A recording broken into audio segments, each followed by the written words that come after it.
अल्हम्दुलिल्लाह रब्बिल आलमीन वही मालिक 12 महीने तव्हां असां सां मिलायो, जिंदगी मिली, शफ़ा मिली, ख़ैर सां पाण में मिलियासीं, वरी उहे साॻा ई ॾींहं रहमत जा आया। मगर ही और शरीफ़ गर्मियुनि में आयो आहे, पर इश्क की गर्मी इन्हीं को ज़ोर है, मोहब्बत की गर्मी इन्हीं को ज़ोर है। आशिक़न खे न गर्मी झलींदी न सर्दी झलींदी, आशिक़न खे न दरिया झलींदो न महंगाई झलींदी न बीमारी का वबा झलींदी। जंहिंजो इश्क अल्लाह सां आहे, जंहिंजो इश्क मदीने वारे साईं सां आहे, उहे हीअं तरंदा अची हिते ख़ैर जो पहुचंदा। अल्हम्दुलिल्लाह रब्बिल आलमीन। अॻ में सालनि जा मज़ा वरितासीं, कोट पाए वेठासीं, लोयूं वेठासीं, वेड़े मफलर पाए पंहिंजे कलम खे सीअ सां सुक कयोसीं। अल्हम्दुलिल्लाह अॼु वरी गर्मी जा मज़ा आशिक़ वठी रहिया आहिनि, पघर वही रहिया आहिनि, मुंहिंजा सुहिणा निड़ जो पघर वही रहिया आहिनि, उन्हनि जा गुनाह छणी रहिया आहिनि, उन्हनि जा चेहरा नूर बणिजी रहिया आहिनि। जितना भी पधर वांदा इंशाअल्लाह ताला साईं की मोहब्बत में आया हूँ, सोने नबी के शफात जे लाइ आया हूँ, उन्हीं के महबूब के मिलाद जे लाइ आया हूँ। ये सियासी जलसा ना है, ये मोहम्मदी जलसो आहे, ये साईं के मोहब्बत जो जलसो आहे, ये मजहबी जलसो आहे, ये रूह में रचल जलसो आहे। मुझे सोना इंशाअल्लाह ताला जेके भी आया सभिनी जा बेड़ा पार थींदा, साईं जी मोहब्बत सां आबाद थींदा। साईं जी नज़र करम थी वई त मुझा सोना 100 वरहनि जा ॾुखड़ा भी एक लहज़े में लही पवंदा। अल्हम्दुलिल्लाह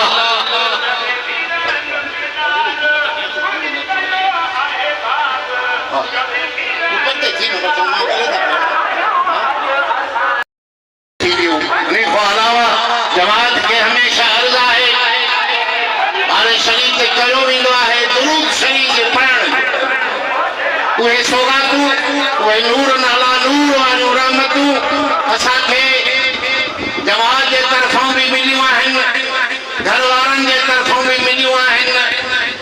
उहे सभई गॾी करे पाण सां असांजे ज़ीशान मेमण खे ॾिनियूं आहिनि, उहे लिखियूं आहिनि, उहे भी साईं जे हुज़ूर में आका दो जहान सल्लल्लाहु अलैहि वसल्लम जे हुज़ूर में उहे दुरूद शरीफ पेश कया वेंदा। मुंहिंजा सोना हे हिकु 10 न आहिनि, लख न आहिनि, हिते करोड़ आहिनि जेके दुरूद शरीफ जन अजरिन पर्दा नशीन न्याणियुनि असांजे अमड़ियुनि घरनि में वेही पढ़िया आहिनि, ऐं के मर्द हज़रात आहिनि उन्हनि पढ़िया आहिनि। हे चिठा ये भरे लिखी मोकिलिया अथऊं, इंशाअल्लाह ताला उहे भी तव्हांजे आॾो पेश कया वेंदा। ऐं अव्हांखे हिर्स ॼाणियो वेंदो त दुनिया जी दौलत खां वधीक आख़िरत जी दौलत गॾु कयो, दुरूद जी दौलत गॾु कयो, ज़िक्र शरीफ जी दौलत गॾु कयो, ग़फ़लत में न वेहो, पंहिंजी तार पंहिंजे यार सां मिलाए वेहो।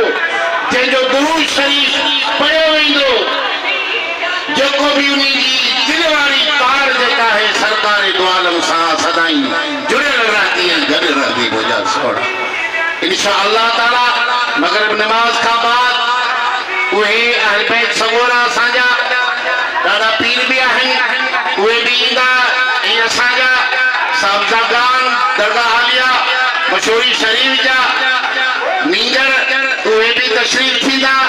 उन्हनि सभिनी के साम्हूं दुरूद शरीफ पढ़ी उन्हनि अहल बैत कराम खां सैयदन ज़ादन खां ऐं दरगाह आलिया जे साहिबजादनि खां दुआए ख़ैर कराई वेंदी, ऐं उहो सभई हजो तोहफ़ो ॿिनी जहाननि जे सलाह अड़ियुनि जे आधार यतीमनि जे यार सरवर कायनात हज़रत हबीब करीम सल्लल्लाहु अलैहि वसल्लम जे हुज़ूर अक़दस में पेश कयो वेंदो। अल्हम्दुलिल्लाह जिथे किथे महफ़िलें नात सजल आहिनि, आशिक़ पंहिंजे दर्द जा आवाज़ ॿुधाए रहिया आहिनि, हे साईं वॾनि जो फैज़ आहे, हे मुर्शिदनि करीमनि जो कदो आहे। मुर्शिद सभ जो असांजो हिकु आहे, जद हमदर्द हिकु आहे, मशवरा साईं आहिनि। ऐं हे जेका बि मुख़्तलिफ़ हिन ॻोठ में जी आहिनि, उहे सभई साईं वॾनि जी औलाद आहे। अल्हम्दुलिल्लाह वॾो जलसो इहो आहे, जिथे जिथे पंहिंजे वुसत आहर बठियूं लॻल आहिनि, जंहिंमें नगर पची रहिया आहिनि। ही वाहिद दरगाह शरीफ़ आहे, जिथे मदीने वारे साईं जो नगर ही आम हलंदो आहे, सभु को खाईंदो आहे। ही मेलो न आहे, कलंदर जो मेलो न आहे, बेदाई जो मेलो न आहे, हे मदीने वारे साईं जी मुलाक़ात आहे। हे शरई उसूल आहिनि, हिते गैर शरई कम न आहिनि। मेलनि में कल्ह छा छा थींदो आहे, तंहिं करे ही जेको आहे शरीयत सां नमाज़ सां तव्हां पाण ॾिसंदो त 5 वक़्त नमाज़ जी अज़ान ईंदी, सभई फ़क़ीर जेके घुमनि था पिया, हम कनि थी अल्लाह जे हुज़ूर में इबादत जे लाइ कनि था। ज़िक्र मग़रिब नमाज़ खां बाद हे तरीक़त आलिया क़ादरी आहे, राशिदी आहे, हाशिमी आहे, असांजे मुर्शिदनि जो हुकुम आहे।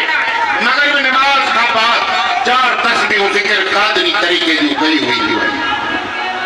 अल्हम्दुलिल्लाह क़ादरिया दरगाह आलिया शरीफ़ आहे। हे रोज़े घड़ी मुर्शिद करीम हज़रत पीर साईं सैयद मोहम्मद राशिद शाह रज़ी अल्लाह ताला अन्हु ऐं पीर साईं पागारा वारा ऐं हज़रत पीर साईं झंडे धणी सैयद मोहम्मद यासीन शाह जो फैज़ आहे, जेको तव्हां ॾिसी रहिया आहियो। ऐं इंशाअल्लाह ताला इहो क़यामत तक क़ाइम रहंदो ऐं दाइम रहंदो। असांजो मुर्शिदी सिलसिलो दरगाह आलिया फुल्ला शरीफ हज़रत पीर साईं सैयद मोहम्मद इमामुद्दीन शाह, जेके हज़रत पीर साईं रोज़े धणी बादशाह जा परपोटा हुया, उन्हनि सां गंढियल आहे।